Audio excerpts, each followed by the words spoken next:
we get to that rider, say we drive 15, 20 minutes, and then we are informed that it's going to another state. Also, sometimes rides are 15 minutes away, and they're only 5 minutes long. So this would be a 20 minutes work for the driver, and they only have 5 minute ride, netting the driver $4. So that would be an average pay of $12 per hour. And at that rate, I cannot take this job seriously. Good point. Pay needs to be at least $25 an hour with gas, maintenance, and insurance costs today. Yeah. So I'm just typing all of this up.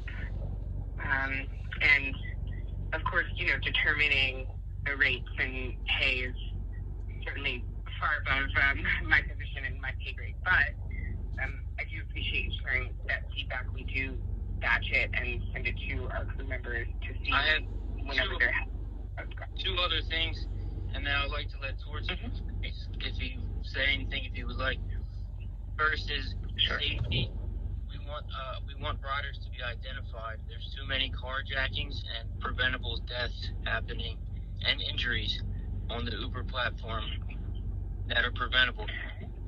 There also are false claims by riders, and drivers are being deactivated for these. There needs to be able to appeal these claims. Okay. Yeah. And sorry, the first thing you said you want riders to be identified, as in you want the drivers to be able to see riders. Is that the case? Is that what you're saying? Yes, we should know their names. We should know who's getting in the car. They should have to take a picture of their ID when setting up an account. And the prepaid cards. There's also an issue with the prepaid cards. And that's all. Okay. And have you had any incidences in the past with any of these issues that you brought up? Just wanted to make sure. And if so, did you report them to customer service? And if that's the case, were they able to handle your requests? I just want to cover all our bases here. No, that's all I have to say. So, okay. Thanks for that feedback. Tracy, if I may jump in there. Yes, and who am I speaking with? It's Torsten Kunert. Okay, got it. And so at Uber, you're involved with policy, right? So you love feedback from drivers.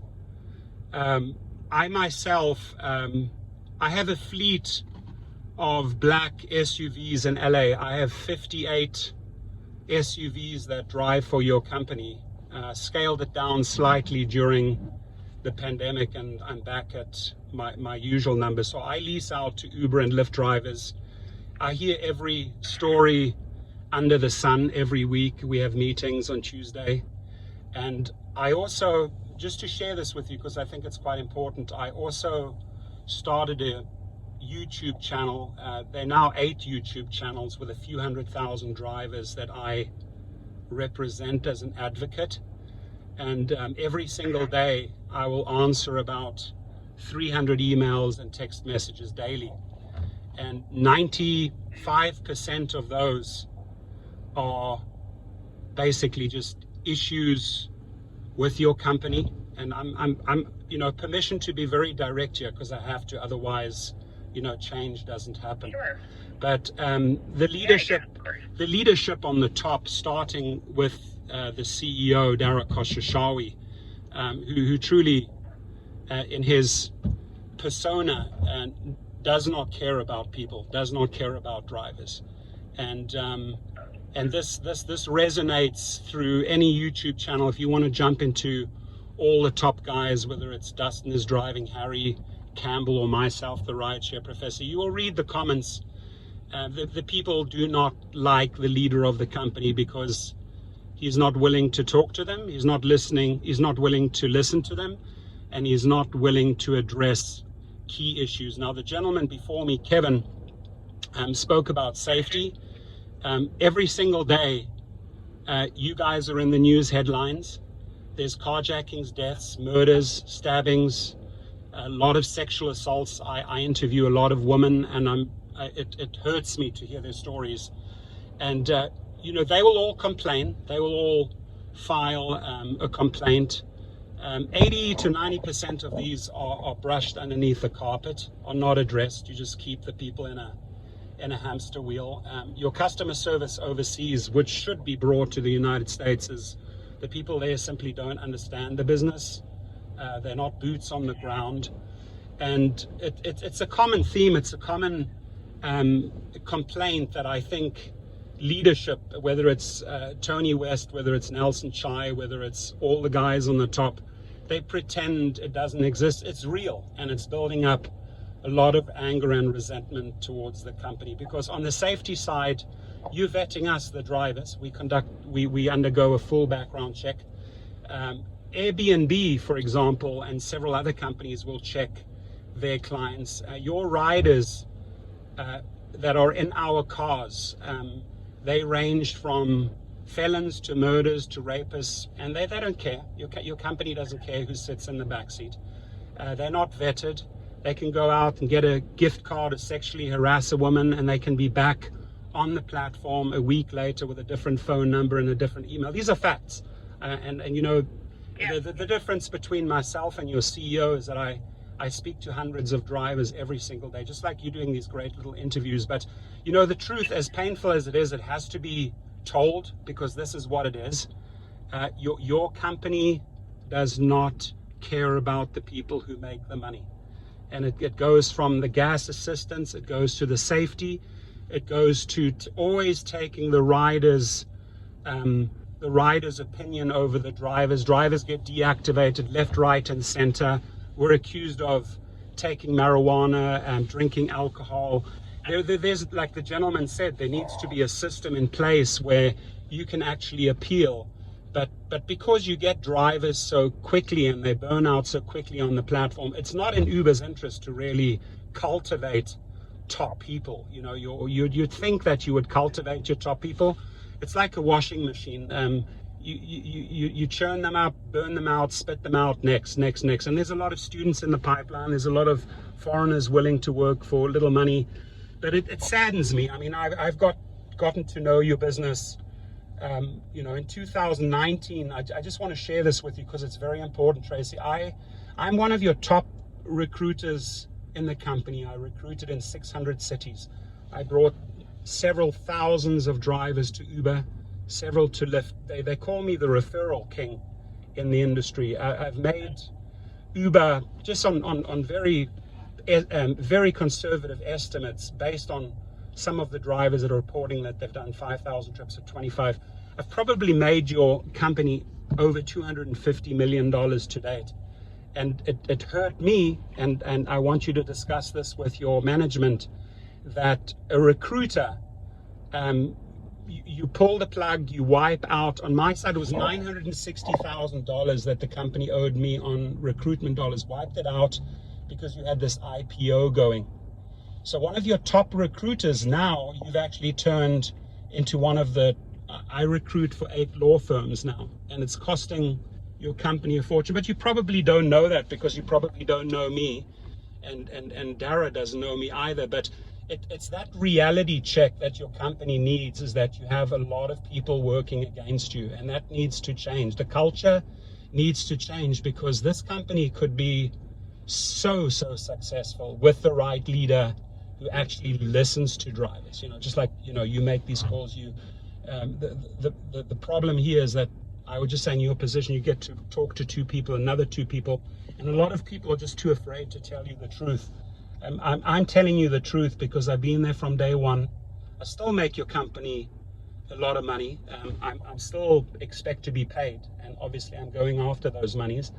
But a human in your system has no value. It has 0 value. And I'm sure you're a wonderful person and with an amazing education and background, and I'm sure you have your best intentions to go in there and change things up. But true leadership starts from the top. You know, I have a couple of companies that I sold. I treat my 58 drivers like gold.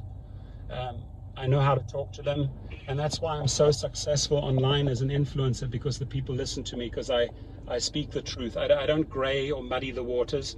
It's either black or white. You know what I mean? So it's really important to hear this, and I'm sorry I'm being so direct and brutally honest, but it's very important. No apology necessary. Certainly, I mean, this is part of the reason why I'm doing this, and as you mentioned, certainly part of my mission here at this company. I've been in advocacy my whole life, and I've been a driver, I've been a delivery person. Oh, you have? Fantastic.